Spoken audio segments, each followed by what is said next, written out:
महाभारत एक ऐसा महाकाव्य है जो महान योद्धाओं, धर्म और जबरदस्त प्रतिज्ञाओं से भरा पड़ा है। लेकिन सोचिए, इन सबके बीच एक ऐसा योद्धा था जिसकी शक्ति का सच में कोई मुकाबला नहीं था। जी हां, आज हम कहानी सुनेंगे भीम की। एक ऐसा नाम जिनकी भुजाओं में जितनी ताकत थी ना, उतना ही मजबूत, उतना ही बड़ा उनका संकल्प था।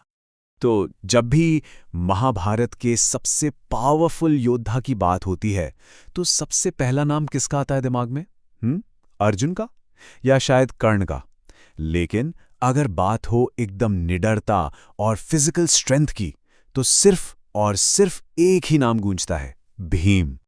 देखिए, 5 पांडव भाइयों में भीम सिर्फ दूसरे नंबर के भाई नहीं थे। नहीं, वो तो उनकी चट्टान थे। एक ऐसी मजबूत चट्टान जिसके सहारे सब खड़े थे।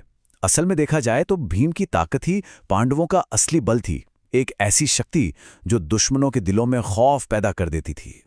पता है, ऐसा कहा जाता है कि भीम में 10,000 हाथियों का बल था। सोच कर देखिए, 10,000 हाथी। और ये कोई कहानी नहीं थी, ये युद्ध के मैदान की हकीकत थी। उनके सामने चुनौती चाहे कितनी भी बड़ी क्यों ना हो, भीम का साहस कभी नहीं डगमगाया, कभी नहीं। लेकिन भीम की पहचान सिर्फ उनकी ताकत से नहीं थी। नहीं, वो गदा युद्ध के भी महारथी थे। मतलब बचपन से ही उनका अपनी गदा पर ऐसा कमाल का कंट्रोल था कि बड़े-बड़े योद्धा भी उनके सामने पानी भरते थे। तो सोचिए, एक तरफ इतनी जबरदस्त शक्ति और दूसरी तरफ ये लाजवाब स्किल। यही कॉम्बिनेशन तो उन्हें अजेय, इनविंसिबल बनाता था। तो सवाल ये उठता है कि इतनी ताकत का क्या फायदा अगर वो धर्म के सही चीज के काम ना आए, है ना? और यहीं पर भीम की असली महानता सामने आती है। उनकी शक्ति हमेशा न्याय के पक्ष में खड़ी रही। जब जब कौरवों ने धर्म की लाइन क्रॉस की, भीम उनके रास्ते में एक पहाड़ की तरह खड़े हो गए। उनकी आंखों में अन्याय के खिलाफ हमेशा एक आग जलती रहती थी, एक ज्वाला। वो कभी झुके नहीं, कभी टूटे नहीं, बस लड़ते रहे।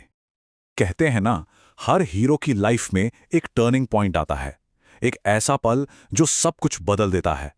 भीम के लिए भी वो पल आया।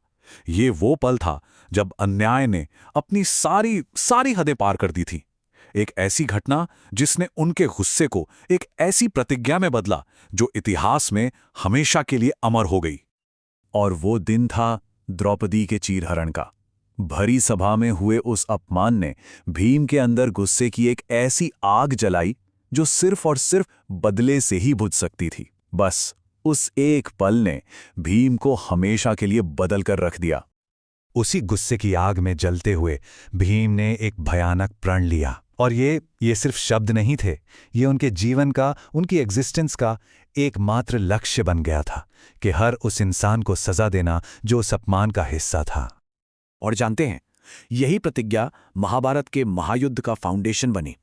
अब ये लड़ाई सिर्फ सिंहासन की नहीं रह गई थी। नहीं, ये भीम के लिए अपने प्रण को पूरा करने का युद्ध था, एक पर्सनल मिशन। तो भीम की पूरी जर्नी को हम 3 स्टेप्स में देख सकते हैं। सबसे पहले अन्याय के खिलाफ खड़े होना, फिर उस अन्याय के खिलाफ एक चट्टान जैसी मजबूत प्रतिज्ञा लेना, और आखिर में युद्ध के मैदान में उस प्रतिज्ञा को अपने खून और पसीने से पूरा करना। सच में यही तो एक सच्चे हीरो की पहचान होती है। और उन्होंने अपना प्रण पूरा किया। कुरुक्षेत्र के मैदान में भीम की गदा सचमुच कहर बनकर टूटी। उन्होंने एक एक करके कौरवों का संहार किया और आखिर में अपने सबसे बड़े दुश्मन दुर्योधन को हराकर न्याय की स्थापना की। देखिए, युद्ध तो खत्म हो जाते हैं, योद्धा भी चले जाते हैं, लेकिन उनकी लेगेसी, उनकी विरासत हमेशा जिंदा रहती है। भीम की कहानी सिर्फ एक लड़ाई की कहानी नहीं है, ये तो साहस और संकल्प की एक ऐसी मिसाल है जो आज भी हमें रास्ता दिखाती है। भीम हमें क्या सिखाते हैं? वो यही सिखाते हैं कि हिम्मत का मतलब सिर्फ लड़ना नहीं होता, बल्कि सही चीज के लिए खड़ा होना होता है। उनकी कहानी हमें बार बार याद दिलाती है कि असली ताकत जिस्म में नहीं, बल्कि उस इरादे में, उस संकल्प में होती है जो न्याय और धर्म के लिए लिया जाए।